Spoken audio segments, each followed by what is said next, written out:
Hello, hello, hello, and welcome to this week's episode of Drag Talk with me, Ariel Allure. We'll be going over RuPaul's Drag Race Season 18, Episode 15, the RuPaul Lalapaluza Lip Sync Smackdown for the title of She Done Already Done Had Hers. Yeah, that's how we gonna move that. It's the lip sync challenge, it's the Lalapaluza. It's the episode before the finale, so let's get into something. All the queens are back together again for this event, except for Crystal. Unfortunately, she could not make it. Sierra Mist had some thoughts about being let go because of Raider Queen and her, being rated at the bottom.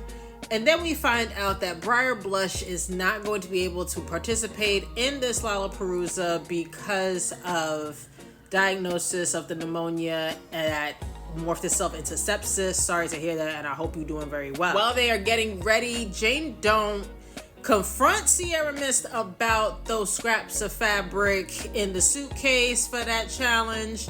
And Sierra's like, nah, I wasn't trying to do nothing. Do I believe it?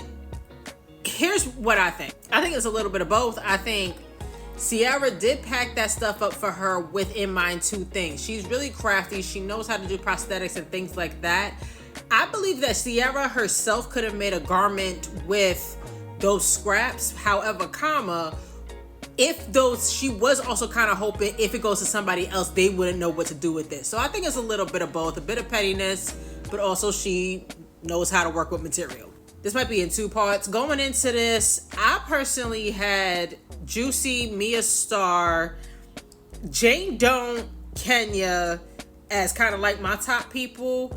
Mia Star keeps saying Mandy Mango, and I don't know. We got to get into that a little bit with Mandy Mango, but let's get on to the format of this Lalapaluza. So honestly and truthfully, I believe because of the fact that Briar Blush wasn't able to participate, they had to do a last minute change on how this layout was working.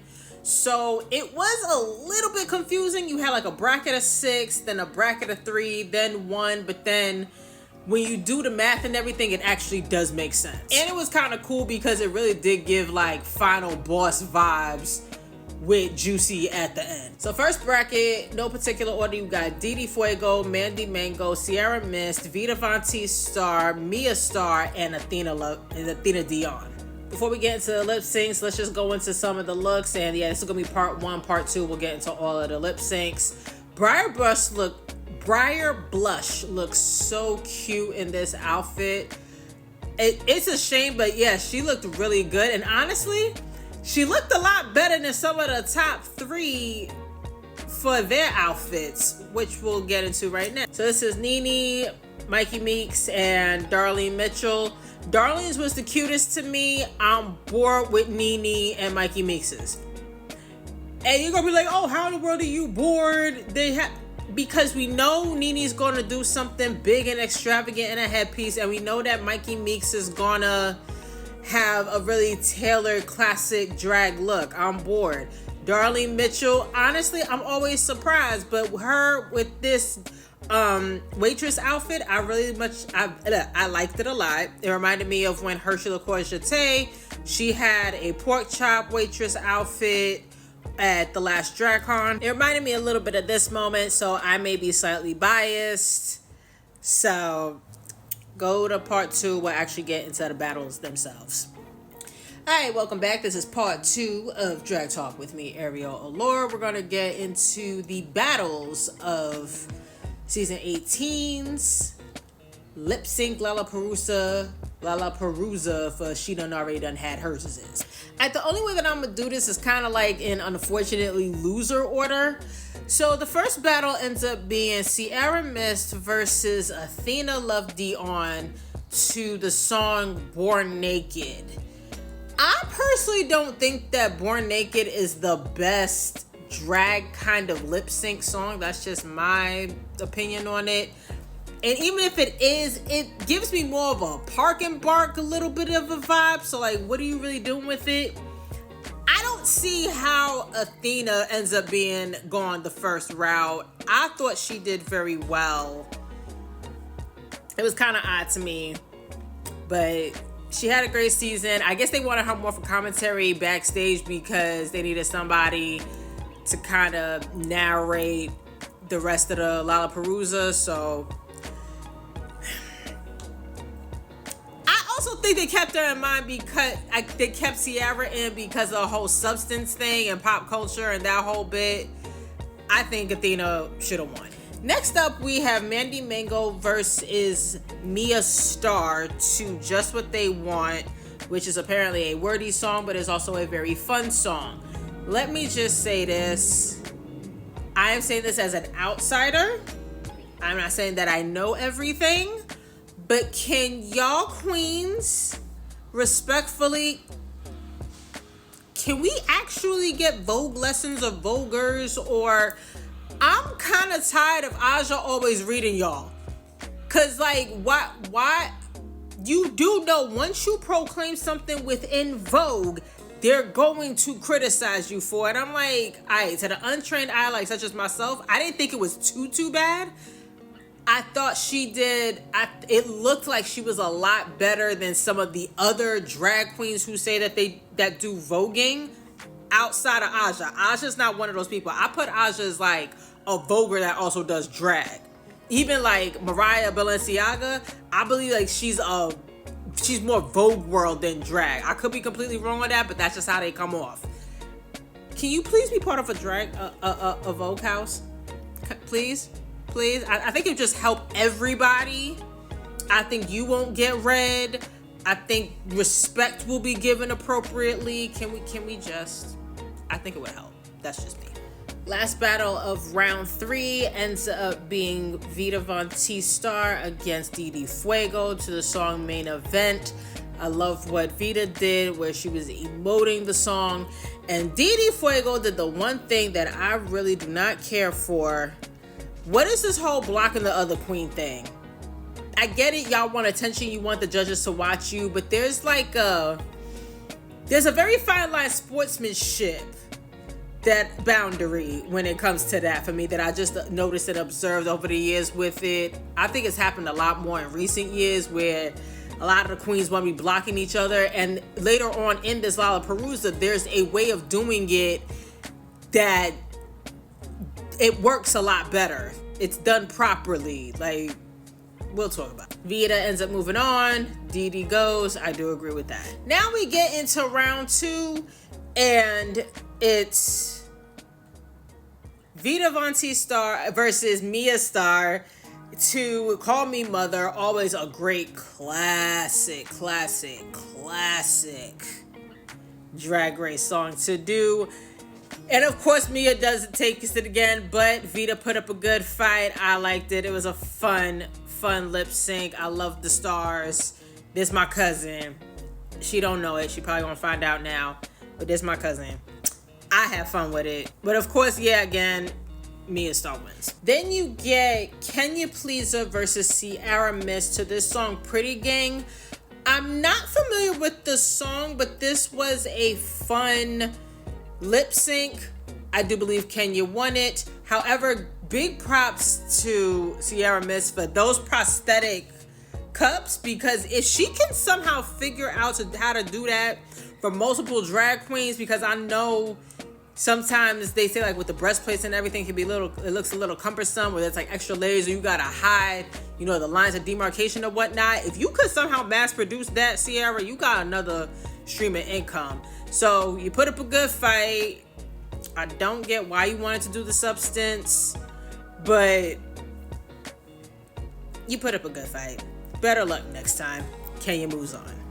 We get Jane Don't versus Discord Adams to the song Sissy That Walk, which I think is so fun. Jane made this a very fun lip sync. I will say that Discord Adams, this outfit, let me move this out the way. Shout outs to drag.looks on Instagram. That's where I got these photos.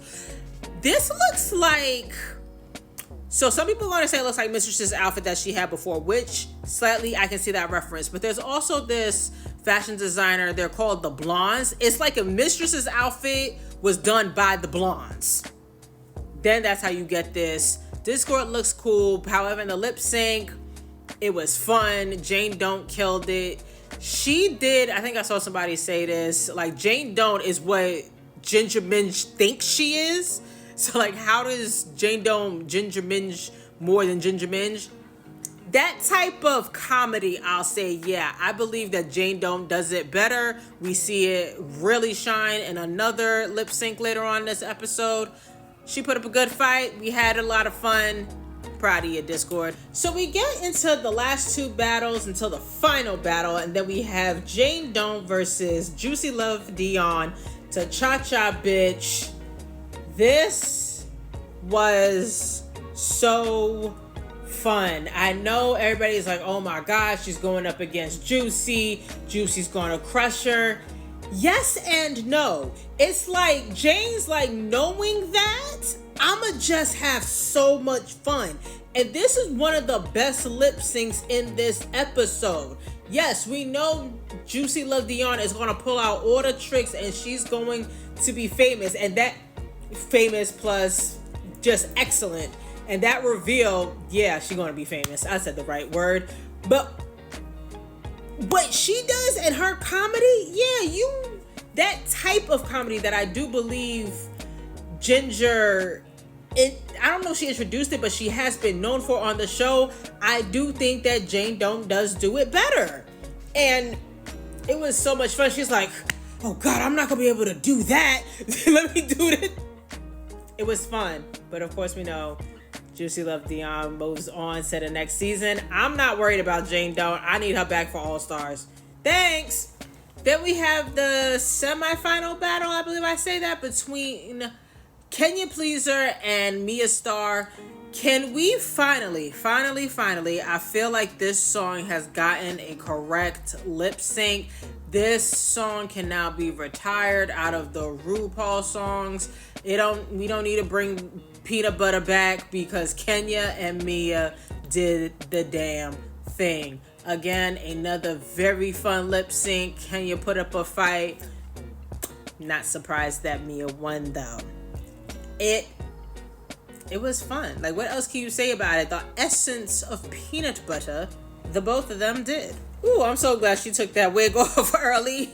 So the last battle is Juicy Love Dion versus Mia Starr to CoverGirl. I don't think anybody is too surprised at that, but this was a really, really good lip sync. And since she's, like I said for earlier, I don't like when queens block each other. She kind of noticed that or maybe she got a tap from Juicy that, yo, you kind of blocking me, and she respectfully, yeah, out of respect, move out the way. If you really talented like that, both of y'all can shine and show out. And that's what they did. Great last lip sync, great final lip sync. But you know the girl is going to pull out all the stops and tricks, and that is, we knew it. We knew she was going to win it, but honestly, she put on a really good show. Some people might be mad because it was like she did it later on in the season, but she started later on in the episode, but it's Juicy Love.